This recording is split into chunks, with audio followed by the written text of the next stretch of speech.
어, 1월 첫째 주 우리 금요기도입니다.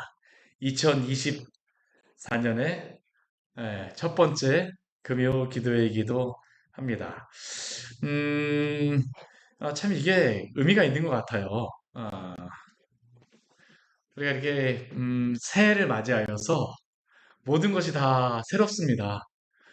이번 주 같은 경우에는 월요일도 첫 번째 월요일이고 화요일도 첫 번째 화요일이고 모든 게 다 첫 번째입니다. 그렇죠? 근데 사실 그렇게 따진다면 1년 365일 뭐 그 날짜가 새로운 그러한 날이죠. 정말 다 새로운 날입니다. 우리가 2024년을 맞이하며 저희가 좀 이런 마음들을 좀 가졌으면 좋겠어요. 새로운 것을 가졌다라고 새로운 날이 주어졌다라고 하는 것은 무엇인가 계기가 되어진다는 그러한 의미가 있지 않습니까? 그렇죠? 이전에는 이렇게 하였다 할지라도 새해가 되었으니까, 새 날을 맞았으니까, 새 시간이 되었으니까, 이제 다시 한번 다짐하고 주 앞에 나아가야 되겠다. 저는 그런 의미에서 본다면 이 신명기의 말씀을 보는 것은 큰 의미가 있다라고 생각을 합니다. 제가 송구영신 예배 때에도 말씀을 한번 드리긴 했었지만 이 신명기 말씀 자체가 이게 굉장히 의미가 있는 말씀이에요. 지금 이 말씀을 듣는 그 대상은 누구입니까? 출애굽 2세입니다. 근데 출애굽 2세대라고 하지만 출애굽을 하고 난 다음에 이들이 출애굽 2세대 신명기의 말씀을 모세를 통하여 하나님이 주시는 이유가 무엇일까요? 출애굽 1세대가 하나님의 말씀에 불순종하여서 실패했기 때문입니다. 그들은 실패했습니다. 그들은 문제가 있었어요. 그들에게 하나님께서 이미 출애굽기와 레위기와 민수기를 통하여서 여러 하나님의 말씀을 주셨었지만 그 말씀을 들은 사람들은 다 어떻게 됐습니까? 광야에 40년 동안 다 쓰러져 갔습니다. 그러면 그들이 한번 실패했기 때문에 이스라엘 백성에게 주시는 그 가나안 땅은 취소가 되어지는 것입니까? 취소가 되어지지 않는다라고 하나님께서 증명해 주시는 말씀이 바로 이 신명기의 말씀입니다. 하나님이 신명기의 말씀이 완전히 동일하게 말씀하시는 것은 아니지만 다시 한번 그것을 말씀하십니다. 우리 1장서부터 우리 4장까지의 말씀에서는 이스라엘 백성이 그 걸어왔던 그 여정을 다시 한번 정리해 주세요. 왜 이것을 정리해 주실까요? 그들의 이전의 그 잘못에 대해서 한번 되짚어 주시는 것입니다. 그리고 그러면서 이제는 너희가 그러면 안 된다라는 것을 알려주시는 것이죠. 물론 이 세대들은 지금 이 사건들을 같이 겪었던 사람들도 있습니다. 오늘 우리가 읽는 것은 분명히 겪고 있는 그러한 사건이죠. 그러나 이 신명기의 말씀을 통해서 하나님이 분명히 말씀하시고자 하는 것은 무엇이냐면 그들의 출애굽 1세대가 실패했다 할지라도 다시 시작하면 된다는 겁니다. 다시 시작하면 돼. 다시 시작하면 돼. 믿음을 다시 되새기는 시간입니다. 이 신명기의 말씀을 듣는 시간은. 믿음을 다시 되새기는 시간이에요. 저는 우리 광야의 샘교회 우리 새해를 맞이하면 신명의 말씀을 보는데요. 이 신명의 말씀을 보면서 우리가 다시 한번 우리의 믿음을 다잡는 그러한 시간이 되었으면 좋겠습니다. 다시 한번 우리가 주님 앞에 힘내고 일어나는 그러한 시간으로 하나님이 이 말씀을 주셨음을 기억하십시오. 할 수 있어. 일어나. 다시 한번 들어보라고 우리에게 주신 것 아니겠습니까? 이 신명기의 말씀, 우리가 이 말씀을 우리가 보면서 우리가 오늘 새벽에 보았던 그러한 말씀은 헤스보당 시온에게 승리한 이스라엘 백성의 모습을 보았습니다. 그리고 또 오늘 말씀은 어떠한 말씀이냐 면 바사랑 옥가의 전쟁에서 승리하는 그러한 말씀입니다. 이 요단강을 건너서 가나안 땅에 들어가기 전에 두 번의 전쟁에 대해서 하나님께서 여기서 말씀해 주시는 것이에요. 근데 이것이 정말 이게 의미가 있는 겁니다. 요당 동편에서의 두 번의 전쟁을 굉장히 길게 말씀해 주세요. 우리 38년간의 그 기간에 대해서는 딱 한 절로 딱 정리해 버리시고 아시는데 이 이스라엘 백성의 그 가데스바니아에서 그들의 죄의 부분에 대해서 굉장히 길게 말씀하시고요. 또 다시 이 3장으로 와갖고는 그들에게 이 가나안 동편에서 이 전쟁의 승리를 굉장히 길게 말씀하십니다. 왜 그럴까요? 이게 그들에게 굉장히 의미가 있기 때문입니다. 하나님이 구원하신다는 것은 무엇일까요? 이스라엘을 그 광야에서 인도하셨던 것은 무엇일까요? 성도들을 하나님께서 인도하신다는 것은 무엇일까요? 아까도 제가 그 기도하면서도 우리가 믿음의 분투를 한다고 이야기하지만 믿음의 분투를 할 때 우리 성도가 항상 잊지 말아야 될 것이 있습니다. 이스라엘 백성들이 이 믿음의 분투에서 넘어졌던 그러한 이유가 있습니다. 왜 그들이 넘어졌을까요? 우리 앞에 말씀에 보게 되면 그들이 넘어졌던 그러한 이유를 이렇게 하나님께서 말씀하십니다. 어떤 말씀인가요? 우리 앞에 말씀에 보게 되면 30절 말씀에서 하나님이 이렇게 그들에게 말씀하셨어요. 우리 1장 30절입니다. 우리 같이 한번 읽어볼까요? 너희 1장 30절입니다. 신명기 1장 30절 같이 읽겠습니다. 너희보다 먼저 가시는 너희 하나님 여호와께서 애굽에서 너희를 위하여 너희 목전에서 모든 일을 행하신 것 같이 이제도 너희를 위하여 싸우실 것이며 지금 이 말씀하셨을 때는 가데스 바네아에서 말씀하신 겁니다. 가데스 바네아에서 그들에게 무엇을 기억하게 하시냐 하면 너희보다 먼저 가시는 하나님 여호와께서 애굽에서 너희를 위하여서 목전에서 모든 일을 행하신 것과 같이 이제도 이제 들어가는 것은 지금입니다. 지금도 너희를 위하여 싸우실 것이라. 하나님이 바로에게 승리하게 하셨던 것이 그냥 한 번 하고 끝난 것이 아니라는 겁니다. 무엇 하시라고 말씀하십니까? 이제도라고 말씀하십니다. 이제도. 근데 왜 이스라엘 백성들이 그 가데스 바네아에서 올라가지 않았습니까? 이제도 역사하시는 하나님을 믿지 않았기 때문입니다. 그들보다 먼저 가셔서 다 준비하시는 하나님, 이제도 싸우시는, 지금도 싸우시는 하나님을 그들은 믿지 못하였습니다. 애굽에서 하실 때는 하나님이 하셨을지 모르지만 그들이 가지고 있던 믿음은 무엇일까요?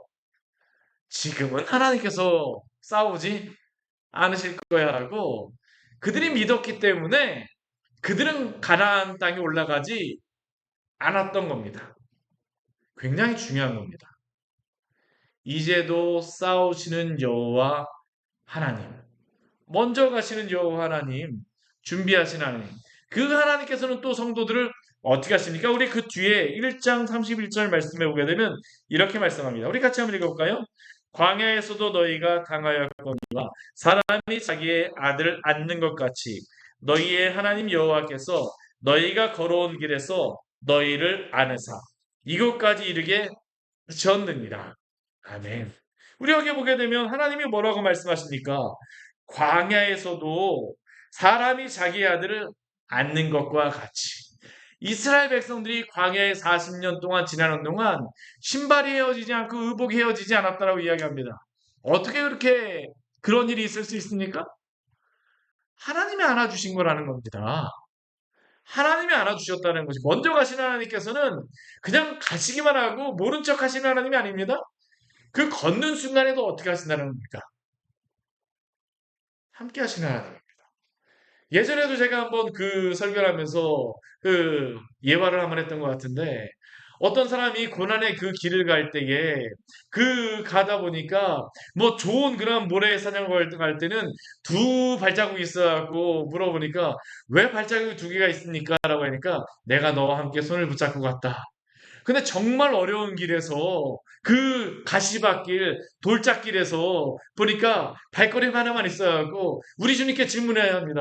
왜 주님 여기에서 발자국 하나만 있으니까 주님이 저를 버리고 가셨군요. 왜 저에게 그렇게 하셨어요? 원망하고 불평하는데 주님이 뭐라고 말씀하시는 겁니까?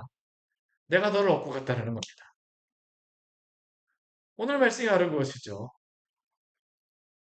지금 이 말씀이 다른 거 아닙니까? 그 광야에서 그들이 걸어왔던 것은 구름 기둥과 불 기둥으로 앞서가시면서도 또한 인도하여 주심으로 그 걸어온 길에서 그들을 안아주셨습니다. 걸어온 길에서. 과거 같죠? 과거에 아마 내가 걸어올 때 주님이 안으셨던 것 같은데 근데 지금 현재형으로 또 뭐라고 말씀하십니까? 이곳까지 이르게 하셨느니라. 이곳은 항상 어디입니까? 항상 오늘 내가 걸음 걷고 있는 바로 이 자리입니다. 이곳이라고 하는 것은 내가 항상 서 있는 그곳입니다. 내가 있는 그곳이 바로 이곳입니다. 주님은 그곳에서도 항상 어떻게 하세요? 우리를 안고 함께 하시는 것이죠.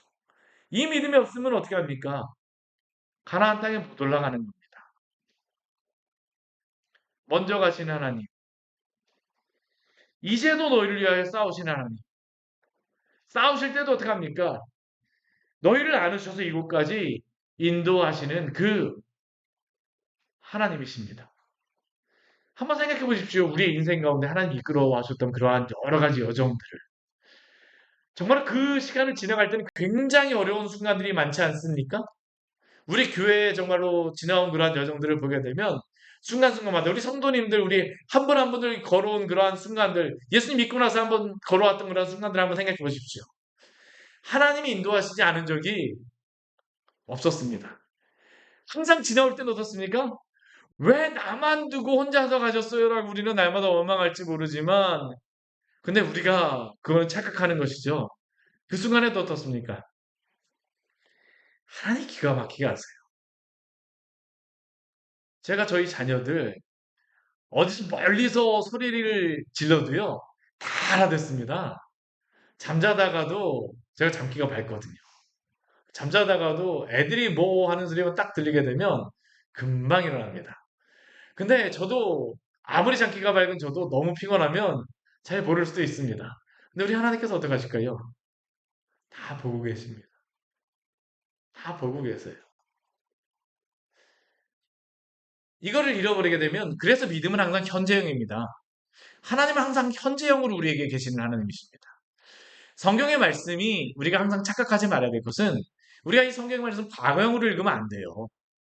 이 말씀을 읽을 때에는 과거형이기도 하지만 이 말씀이 또한 오늘 우리에게 어떻습니까?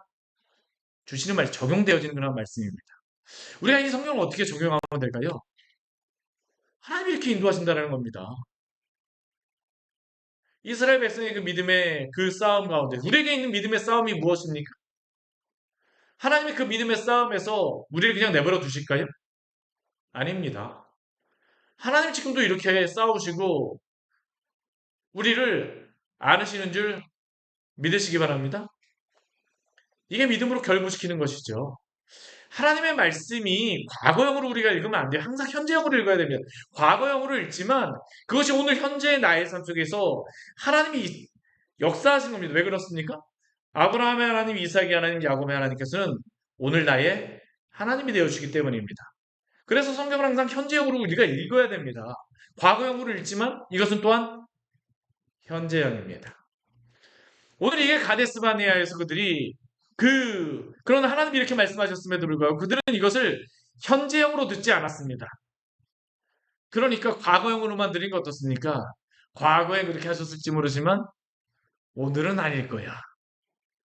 우리가 가나안 땅에 올라가서 전쟁하게 되면 하나님이 나를 잃어버리실지도 잊어버리실지도 몰라. 하나님이 나를 안지 않으실지도 몰라. 하나님이 이번에는 전쟁을 싸우시지 않으실지도 몰라. 근데 하나님은 어떠한 하나님이시라고요? 이제도 이곳까지 인도하시는 하나님이신 줄 믿으시기 바랍니다. 이게 놀라운 발견이죠. 성도의 믿음의 성도들은 이거를 발견하는 겁니다. 적용을 한다는 것은 바로 이것입니다. 내 삶에 하나님께서 인도하시는 그 영역이 내 삶으로 확장이 되어지는 것을 믿음의 성도들은 봅니다. 하나님이 내 앞에 서 계신 것이죠. 그러면 내가 어떻게 살아갈까요? 함부로 살아가지 않습니다. 넘어질 수 있습니다. 낭망할 수 있어요. 근데 그 순간마다 또 될까요? 하나님이 나와 함께 하시지. 붙잡아 주시지. 힘내는 겁니다. 하나님 저 다시 한번 힘낼게요. 힘내고 일어나는 것이죠. 근데 이스라엘 백성은 이걸 못했던 겁니다. 왜 이것을 여기다 기록해 놓으셨을까요? 우리가 그렇게 하지 말라라는 겁니다. 왜 하나님께서 지금 이것을 이 그 신명기 말씀에서 이들에게 말씀하실까요? 이들에게 또한 가나안 땅에 들어가야 할 길이 남아있기 때문입니다. 그들의 조상은 실패하였을지 모르지만 현재형으로 그들에게 가나안 땅에 들어가야 될 전쟁과 또한 하나님이 이곳까지 인도하시는 것들을 안아주시는 것들을 보아야 되기 때문에 믿음으로 결부시켜야 되기 때문에 이 말씀을 하신 것입니다. 오늘 말씀에서는 오늘 새벽 말씀과 오늘 말씀에서는 이 요단 동편에서의 전쟁이 나옵니다. 이 전쟁을 볼 때에도 이 전쟁을 참여했던 사람이 누굴까요? 대부분의 사람들은 광야의 2세대의 사람들입니다. 근데 이 광야 2세대 사람들에게 이것을 경험하게 하시는 이유가 분명합니다. 아주 분명해요. 오늘 새벽에도 말씀드렸었고요. 오늘 말씀에서도 이것을 다시 한번 말씀하시는 겁니다. 우리 1절 말씀에, 우리 3장 1절 말씀해 보게 되면 이렇게 말씀하죠. 우리가 돌이켜 바산으로 올라가매. 믿음이라는 것은 무엇일까요? 주 예수 그리스도를 믿음으로 말미암아 죄악의 길에서 돌이켜서 주님이 말씀하시는 그곳으로 올라가는 것임을, 순종하는 것임을 기억하시기를 바랍니다. 동사 두 개로서 우리에게 설명하고 계시는 겁니다. 돌이켜서 올라가는 것. 믿음은 돌이켜서 올라가는 것입니다. 과거에 그랬으니까 나는 계속 그럴 거야 라고 계속 밑으로 내려가는 게 아닙니다. 이전의 관성의 그 죄악의 방향으로 계속 달려가는 게 아닙니다. 믿음이란 무엇입니까? 돌이키는 것입니다. 돌이킴부터 시작하는 겁니다. 돌이키지 않고선 주님 왜 저를 인도하지 않으세요? 라고 하게 되면 주님이 뭐라고 말씀하실까요? 돌아서라니까. 이 말씀하지 않으시겠습니까? 너가 과거에 그랬어도 지금 돌이키라니까. 회개가 바로 돌이키다라는 그 의미입니다. 슈브. 돌이키다. 돌아서라. 과거에서 돌아서서 죄의 길이 아니라 주님이 원하시는 그 길로 나오라. 회개는 무엇이냐면 저는 방향을 맞추는 거라고 생각합니다. 기타를 칠 때 보면 기타줄을 맞추는 방법이 있습니다. 이게 공명으로 하는 겁니다. 이걸 땅 치게 되면 이게 음이 이 위에 줄하고 아래 줄하고 맞는 이 음이 딱 맞는 게 이게 느껴집니다. 처음에는 잘 그게 안 느껴지는데요. 이걸 해보게 되면 기타를 쳐보게 되면 땅땅 하게 되면 이게 띵 하고선 이게 그 공명이 맞는다는 게 느껴집니다. 우리가 믿음의 삶은 무엇일까요? 하나님을 나에게 맞추는 게 아니고요. 나를 하나님께 맞추는 것입니다. 회개는 무엇입니까? 내가 가는 길을 주님이 바라보는 그곳으로 시선을 고정시키는 겁니다. 같이 맞추는 것입니다. 이게 바로 회개입니다. 주께로 돌이키는 것. 그리고 돌이키고 나서 어떻게 합니까? 주님과 함께 가는 것입니다. 이게 바로 믿음의 삶이죠. 이게 거룩입니다. 거룩한 삶은 바로 이것이죠. 죄를 죽이고 주님과 같이 살아가는 것. 의롭게 되어졌기 때문에 성화의 칭의를 우리가 얻었기 때문에 성화의 삶을 살아가는 것. 돌이켜서 올라가네. 신학적으로도 굉장히 이게 의미를 가지고 있는 겁니다. 우리가 돌이켜 올라갔습니다. 근데 그 돌이켜 올라갔을 때에 누가 거기서 마주올까요? 바산과 옥이 나옵니다. 이 바산이라고 하는 지역은 오늘날 그 성경에도 그 성경에 어, 이스라엘에서도 가끔씩 우리가 이스라엘 뉴스를 보게 되면 가끔씩 나오는 그러한 지역이기도 합니다. 바산이라고 나오진 않고요. 대부분 뭐로다 나오냐면 요즘에 전쟁이 난 데가 어디였죠? 네?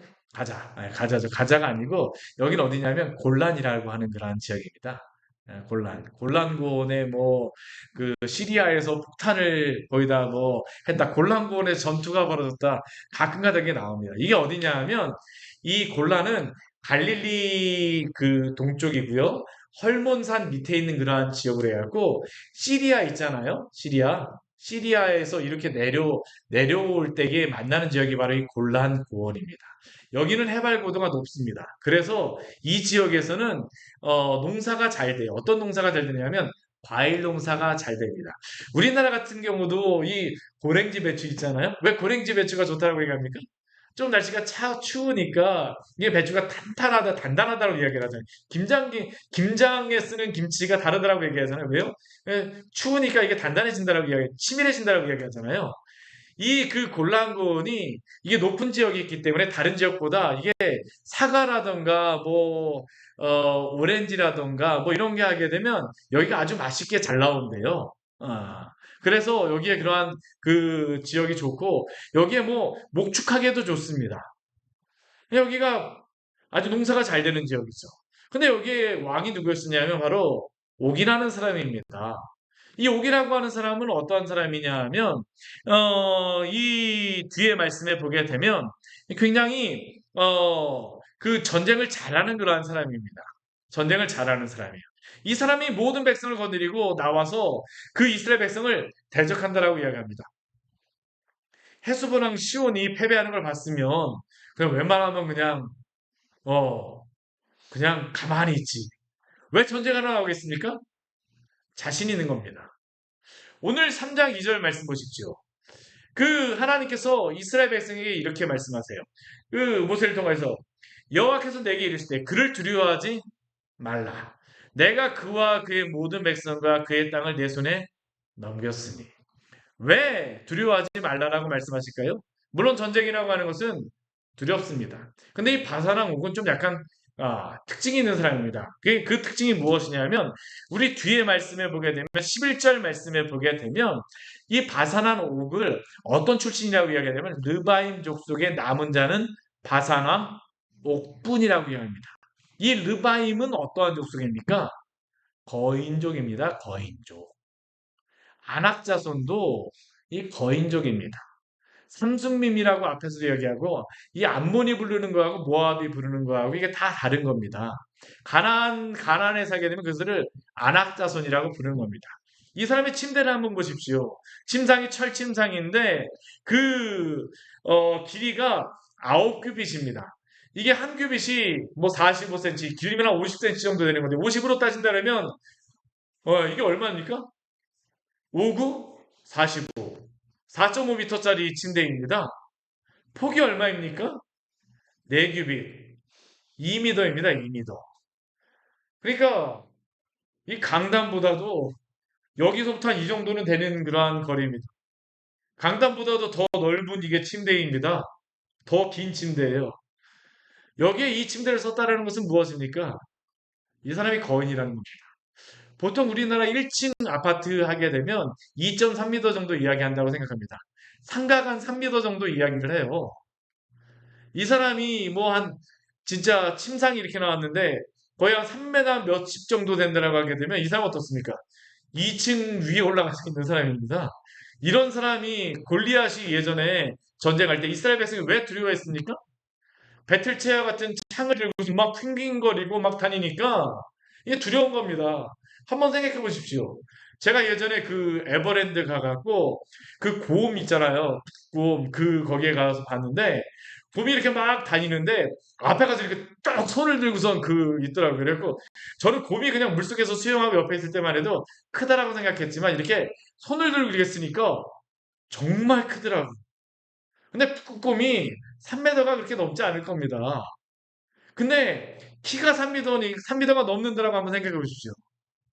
막 와갖고 걷는다라고 하게 되면 퉁퉁 소리가 날 겁니다. 전쟁에 자신이 있었던 겁니다. 이스라엘 백성으로 하여금 충분히 두렵게 만드는 사람이었었죠.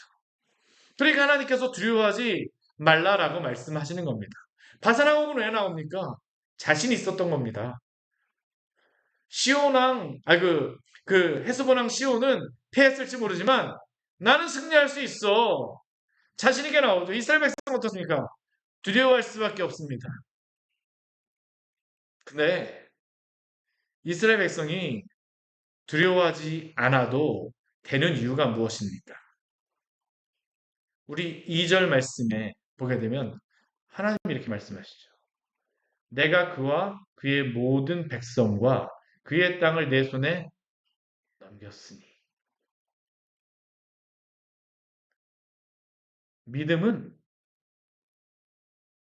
우리의 적군의 능력, 우리의 적의 능력에 비례하지 않습니다.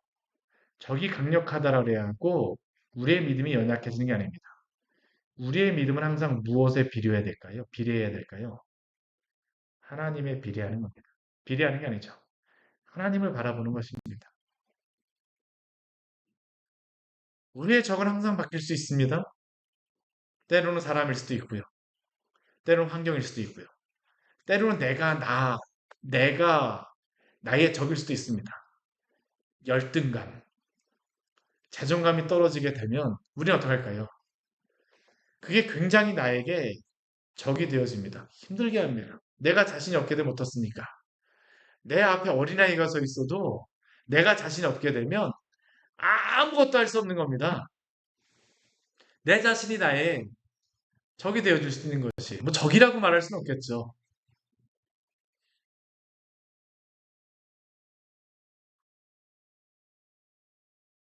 전쟁은 우리 주님께 달렸음을 믿으십시오. 전쟁은 우리 주님께 달린 것입니다.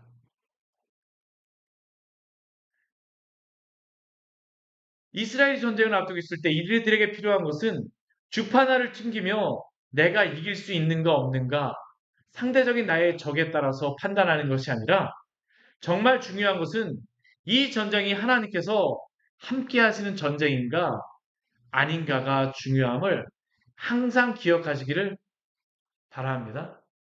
우리가 이 믿음이 있다라고 하게 되면 흔들리지 않습니다. 물론 영향은 받을 수 있습니다. 그러나 하나님이 더 크시다라는 것을 알게 되면 어떻습니까? 괜찮습니다. 오늘 헤스보당 시온보다 더 두려워 보이는 바사랑 옥이 왔을 때에도 하나님 동일하게 말씀하시는 것입니다. 내가 그와 그의 모든 백성과 그의 땅을 내 손에 넘겼으니 시온을 넘겼던 것처럼 바사랑 옥도 하나님께서 이기게 하시겠다는 겁니다.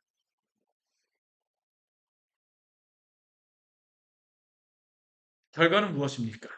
우리 3절 말씀 같이 한번 읽어볼까요?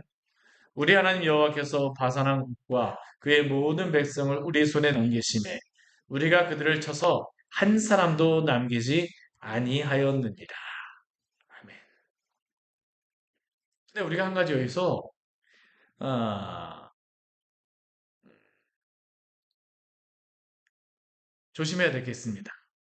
그것은 무엇이냐면 바사랑 옥과 그의 백성이 분명히 이스라엘보다 더 강력한 그러한 힘이 있었을 것입니다. 근데 이들이 패배한 이유는 무엇일까요? 근본적으로 이들이 패배한 이유는 무엇입니까? 자신의 힘이 없어서입니까? 능력이 없어서입니까? 이유는 딱 한 가지입니다. 하나님 편에 있는가 아닌가이죠. 하나님을 대적하는 편에 있게 되면 아무리 능력 있는 자라 할지라도 패할 수밖에 없음을 기억하시기를 바랍니다. 성도가 승리하는 방법은 동일합니다. 내가 하나님 편에 있지 않으면서 하나님 나에게 이 전쟁의 승리를 주십시오. 이 전쟁의 승리를 주십시오라고 하게 되면 하나님이 시험에 드세요. 왜냐하면 하나님이 승리를 주시는 것은 하나님의 편에 있을 때 주시는 것입니다. 만약 우리가 하나님 편에 있지 않은데도 불구하고 승리를 주신다라고 하게 되면 우리는 어떻게 할까요? 그 다음부터는 하나님 의지하지 않습니다. 이게 굉장히 중요한 그러한 원리입니다. 바사랑옥이 왜 전쟁에 패배합니까? 하나님 편에 있지 않기 때문이죠. 이스라엘이 왜 약해도 승리합니까? 하나님 편에 있기 때문입니다. 항상 하나님 편에 서시기를 축원합니다. 이게 성도에게는 가장 중요한 원리입니다. 전쟁의 첫 번째 원리는 하나님 편에 서는 것입니다. 하나님 대적하지 마세요. 하나님 원하시는 길 가면서 하나님 나에게 복 달라라고 기도하지 마십시오. 하나님 거기서 복을 주실까요? 안 주십니다. 오히려 거기서 복을 주시면 어떻게 될까요? 하나님 주시는 복이 아닐 수도 있어요, 그거는요. 오히려 그 승리는 누가 주는 승리일 수도 있습니까? 사단이 주는 승리일 수도 있습니다. 왜요? 하나님 의지하지 않게 하려고요. 성도의 가장 그래서 첫 번째 승리의 비결, 복된 것은 하나님 편에 서는 것입니다. 하나님 편에 서는 것입니다. 돌이키는 것, 주님의 편에 서는 것. 그리고 또한 우리가 여기서 보아야 될 것은 무엇일까요? 하나님이 주시는 선물이 아니라 우리는 하나님 자신을 의지해야 합니다. 우리가 이 전쟁이라든가 여러 가지 것들을 우리가 우리의 삶에 여러 가지 문제들이 있게 되면 우리가 하나님을 의지할 때 의지하는 이유가 하나님이시기 때문에 의지하는지 아니면 그 문제 자체만을 해결하기 위해서 의지하는지를 우리는 사실 굉장히 민감하게 조심하고 주의할 필요가 있습니다. 만약 우리가 그 문제를 해결하는 것으로만 우리가 하나님을 의지한다고 하게 되면 어떤 문제가 발생합니까? 그 문제가 해결되게 되면 더 이상 하나님을 의지하지를 않습니다. 왜 하나님이 때때로 우리에게 시험도 허락하시고 고난도 허락하실까요?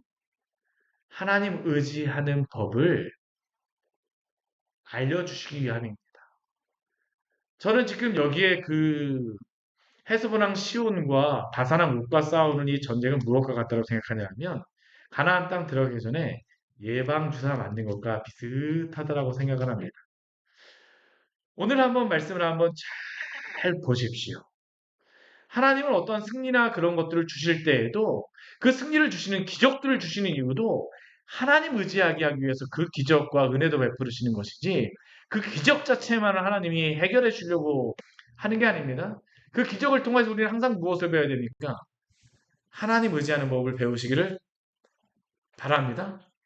왜냐하면 이것이 본질적인 승리를 항상 성도에게 주기 때문입니다. 오늘 한번 이 전쟁의 승리를 한번 잘 한번 보십시오. 오늘 아침에 우리 헤스보랑 시온의 그러한 그 시온과의 전쟁에서도 우리가 보았었지만 그 헤스보랑 시온을 통하여서 우리가 얻을 수 있는 교훈은 무엇이었습니까?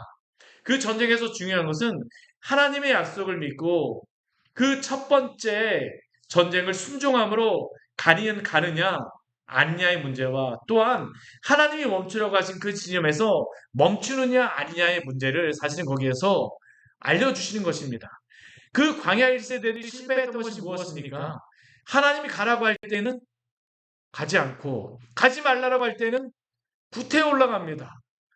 헤스보랑 시온도 동일한 그러한 문제를 그 헤스보랑 시온의 그 전쟁에서도 이스라엘 백성은 동일하게 그 문제 앞에 섰었죠. 전쟁에 내가 이 땅을 줄 테니까 가서 차지하라. 이스라엘 백성은 가야 됩니까? 말아야 됩니까? 가야 되죠. 그들이 전쟁에서 승리했습니다. 암몬 땅까지 다 점령했습니다. 암몬 땅까지 가게 되면 더 넓은 땅을 얻을 수 있습니다. 근데 하나님이 거기까지만 가라고 말씀하셨어요. 그럼 그들은 어떻게 됩니까? 멈춰야 됩니다. 첫 번째 전쟁하고 똑같은 그러한 질문이 헤스보당 시온에서 사실은 있었던 겁니다. 하나님이 가라고 하는 데까지 가시고 멈추려고 하는 지점에서 멈추십시오. 또 오늘 바사랑 옥을 통해서 우리에게 알려주신 것은 무엇일까요? 이 바사랑 옥이라고 하는 그러한 사람은 아까도 말씀드렸지만 이 사람은 어떤 사람입니까? 거인족입니다. 근데 이스라엘 백성들이 이제 가나안 땅에 가게 되면 바로 어떤 사람들과 전쟁해야 됩니까? 안악자손과 전쟁을 해야 됩니다. 그뿐만이 아닙니다. 우리 앞에 말씀해 보게 되면 이 사람들, 이 바사랑 옥에 대해서 설명할 때에 우리 해서보랑 시온에서 이런 말이 없었어요. 우리 5절 말씀 같이 한번 읽어보도록 하겠습니다.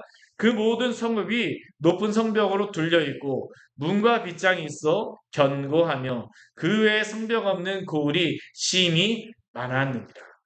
우리 그 가나안 땅이 그 1세대들이 출애굽 1세대들이 갔다 오고 나서 왜 자신을 메뚜기 같이 보았습니까?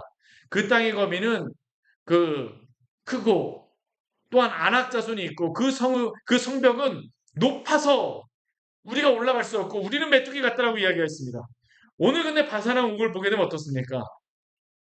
거인 나오죠? 성읍이 높고 문과 밑장이 있어 튼튼한 성읍입니다.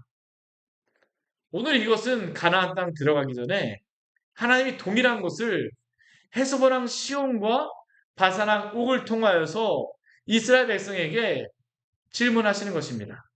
그리고 훈련 시키시는 것입니다. 이들이 전쟁에서 올라갈 수 있느냐? 없느냐? 이들이 이 전쟁에서 어떻게 했습니까? 하나님 의지함으로 승리하였습니다. 아까도 제가 그 신명기 말씀을 보면서 말씀드렸지만 이들이 이 전쟁에 승리하였던 것은 아까 1장 30절과 31절 말씀을 그대로 그들의 삶에서 적용한 것입니다. 너희보다 먼저 가신 하나님 여호와께서 애굽에서 너희를 위하여 너희 목전에서 모든 일을 행하신 것과 같이 이제도 너희를 위하여 싸우실 것이에요. 왜 그들이 승리했습니까? 하나님 편에서 그들이 서서 하나님이 승리하신 그 전쟁에 함께 하였기 때문입니다. 그들이 또한 그 어떤 믿음을 가지고 있었습니까? 그 걸어온 길에서 너희를 아는 이웃까지 이르게 하셨던 것처럼 그들에게 이 지금까지 이르게 하신 것입니다. 지금 이제 이 말씀을 듣는 이스라엘 백성들, 이제 바사랑국과 헤스본왕 시온은 이 출애굽 2세대들 앞에 있을까요? 없을까요? 더 이상 존재하지 않습니다. 이 모압 평지에서 이 설교를 들을 때에는 이제 그들은 과거의 적들일 뿐입니다. 우리 아까 찬양했었잖아요. 보라 너희는 두려워 말고 보라 너희를 인도한다. 보라 너희는 지치지 말고 보라 너희를 구원한다. 너희를 치던 적은 어디 있느냐? 너희를 억누르던 원수는 어디 있느냐? 이스라엘 백성에게 하나님이 질문하실 수 있습니다. 너희를 치던 헤스본 왕은 헤스본 왕 시온은 어디 있느냐? 너희를 억누르던 바산 왕국은 어디 있느냐? 사라졌습니다. 다 사라졌습니다. 누가 구원하셨습니까? 하나님께서 그들을 구원하셨습니다. 이게 바로 우리가 가져야 될 믿음인 줄 믿습니다. 우리 항상 현재형의 믿음을 가지고 살아가는 겁니다. 과거형의 믿음이 아니에요. 너희를 치던 적은 어디 있느냐? 너희를 억누르던 적은 어디 있느냐? 헤스보랑 시온은 어디 있느냐? 바산왕국은 어디 있느냐? 가나안 땅의 아낙 자손과 그 큰 민족들과 높은 성벽은 아직 그들 앞에 있는 것처럼 보이지만 이제 얼마가 지나면 어떻게 될까요? 다 사라지고 없을 것입니다. 누가 승리케 하실까요? 하나님이 승리케 하실 것입니다. 우리가 할 일은 무엇입니까? 믿음으로 하나님의 이 말씀을 붙들고 나아가야 됨을 기억하십시오. 믿음으로 살아가십시오. 과거에 이렇게 하신 하나님이 오늘은 안 하실까요?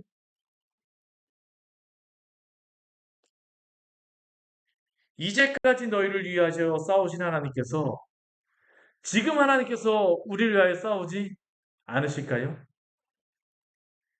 너희가 걸어온 길에서 너희를 아는 이웃까지 이르게 하신 하나님께서 바로 지금 이 자리에서 앞으로 우리의 인생에서 이끌어 가시지 않으실까요? 하나님은 과거에도 동일하시며 현재에도 동일하시고 미래에도 동일하신 신실하신 하나님이심을 믿으시기 바랍니다. 우리는 그리고 예수 그리스도 안에서 이 구원의 은혜를 받았기 때문에 하나님 그리스도 안에서 우리가 이 모든 것들을 다 누리게 되어지는 겁니다. 주님이 우리를 통해서 이 모든 것들을 다 허락해 주셨습니다.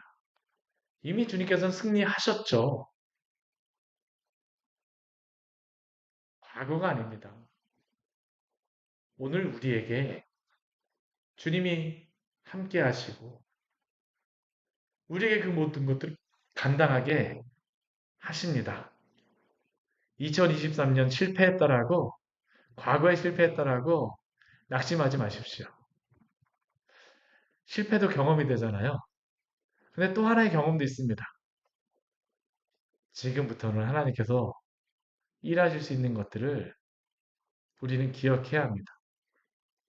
신명기의 말씀을 주시고 그들에게 승리를 주셨던 것 같이.